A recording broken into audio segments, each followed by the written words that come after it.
নবীজি সাল্লাল্লাহু আলাইহি সাল্লামের জীবন ও চরিত্র আসহাবিকান নুজুম বিআইহিম ইক্তাদাইতুম। একজন সাহাবীকে নবীজি বলছে যদি অনুসরণ করে চলো তাহলে সেই ব্যক্তি জান্নাত পাবে, সেই ব্যক্তি জান্নাতে যাইতে পারবে।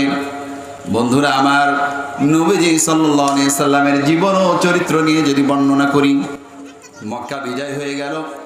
মক্কা বিজয় হওয়ার পরে আল্লাহর নবীজি সাল্লাল্লাহু আলাইহি সাল্লাম মক্কায় ঘুরে ঘুরে দেখতেছেন, আশেপাশে ঘুরে ঘুরে দেখতেছেন কেমন উত্তম চরিত্রের অধিকারী ছিলেন। এক বুড়িমা মক্কা ছেড়ে অন্য জায়গায় চলে যাবে, আল্লাহর নবীজি চিন্তা করলেন অনেকটা দিন হয়ে গেল নিজের মাতৃভূমি ছেড়ে, আব্বার ভূমি ছেড়ে আমি অন্য জায়গায় চলে গেছি, মদিনায় থাকলাম। ছোটবেলায় যে জায়গায় ঘোরাঘুরি করেছি, ছোট জায়গায় যে অলিগলিগুলো ঘোরাঘুরি করছি, ওই জায়গাটা একটু মনোযোগ দিয়ে দেখি, একটু শান্তি করে একটু দেখে নেই। উনি ঘুরতেছেন, ঘুরতে ঘুরতে দেখে একজন বুড়িমা উনি গাঠুরি নিয়ে চলে যাচ্ছে। আল্লাহ নবী জিজ্ঞাসা করলেন, হ্যাঁ বুড়িমা কোথায় যান?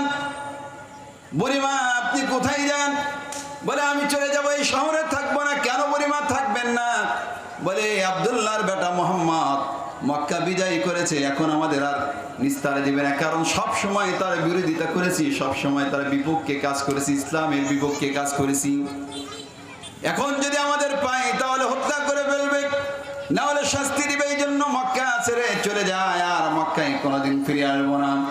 আল্লাহর নবীজি ডাক দিয়ে বলেন, এ বুড়িমা এত বড় গাঠুরি নিয়ে আপনি যাইতে পারবেন না, এই গাঠুরি আমার কাছে দেন। বুড়িমা বলে না না না, এই গাঠুরি দিব না, আমি নিয়ে যাব। আল্লাহর নবীজি পরিচয় দেয় না রাহমাতাল লিল আলামিন, আমি সেই বিশ্ব নবী, আমি সেই আব্দুল্লাহর ছেলে মুহাম্মদ। এই কথা কোনোদিন প্রকাশ করেন নাই, কখনো প্রকাশ করেন নাই, তখন পর্যন্ত প্রকাশ করেন নাই বুড়িমার কাছে। বুড়িমার গাঠুরি নিয়ে আল্লাহর নবীজি যখন মাথায় উঠাইছেন, আল্লাহ তাআলা ডাক দিয়ে বলে, এ ফেরেশতারা যা, আমার বন্ধুর মাথার উপরে তোর নরম হাত দিয়ে রাখ, আমার বন্ধুর মাথায় যেন কোনো রকম কষ্ট না হয়। সুবহানাল্লাহ বলেন। বুড়িমার গাঠুরি নিয়ে যখন সামনের দিকে অগ্রসর হইতেছে, যাইতে যাইতে যাইতে যাইতে একটা সীমানায় যে পৌঁছলো। বুড়িমা আপনি আর কত দূর যাইবেন? বুড়িমা ডাক দিয়ে বলে, আমি এইখানে যাবো, আর যাবো না, সামনের দিকে যাবো না। বুড়িমাকে ওইখানে রাখার পরে আল্লাহর নবীজি যখন ওয়াফাত করবেন, যখন চলে আসবেন, বুড়িমা ডাক দিয়ে বলে, যুবক তোমার চেহারা দেখা যায় চাঁদের চেয়ে সুন্দর, তোমার এত সুন্দর চরিত্র। যুবক তোমার পরিচয় কি আমার জানতে মন চায়, তোমার পরিচয় না জানায় আমারে যাইও না। সুবহানাল্লাহ। বুড়িমা, বুড়িমা আমার পরিচয় জানার দরকার নাই, আপনি বুড়ি মানুষ, আপনি মুরব্বী মানুষ, আপনার আমি পৌঁছে দিয়ে গেলাম, এটা আমার দায়িত্ব ছিল। না না না যুবক, তোমার পরিচয় আমারে দিয়ে দাও। বুড়িমা এই কথা বলার পরে আল্লাহর নবী ডাক দিয়ে বলে, বুড়িমা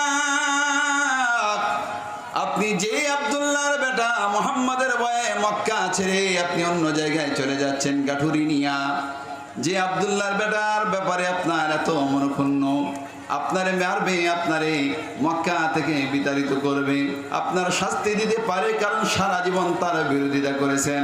আমি আর অন্য কেউ না, আমি সেই আব্দুল্লাহর বেটা মুহাম্মদ। সুবহানাল্লাহ বলেন। বুড়িমা ডাক দিয়ে বলে, যুবক আমি তোমার চিনতে পারি নাই, তুমি কে, আমারে মাফ করে দাও। যেই যুবকের চেহারা এত সুন্দর, যে মানুষের চেহারা এত সুন্দর, যার চেহারায় কোনো কালি নাই, যার চেহারায় কোনো খুদ নাই, চন্দ্রের চেয়ে সূর্যের চেয়ে যার চেহারা এত সুন্দর, সে মানুষ যদি এত সুন্দর হইতে পারে, যার চরিত্র আখলাক এত সুন্দর হইতে পারে, যার কাজকর্ম এত সুন্দর হইতে পারে, তার ধর্ম নিশ্চয়ই ভালো হবে। যুবক আমি এখনই ইসলাম ধর্ম গ্রহণ করতে চাই, আমারে পড়ায় দেন লা ইলাহা ইল্লাল্লাহু মুহাম্মাদুর রাসূলুল্লাহ সাল্লাল্লাহু আলাইহি ওয়াসাল্লাম।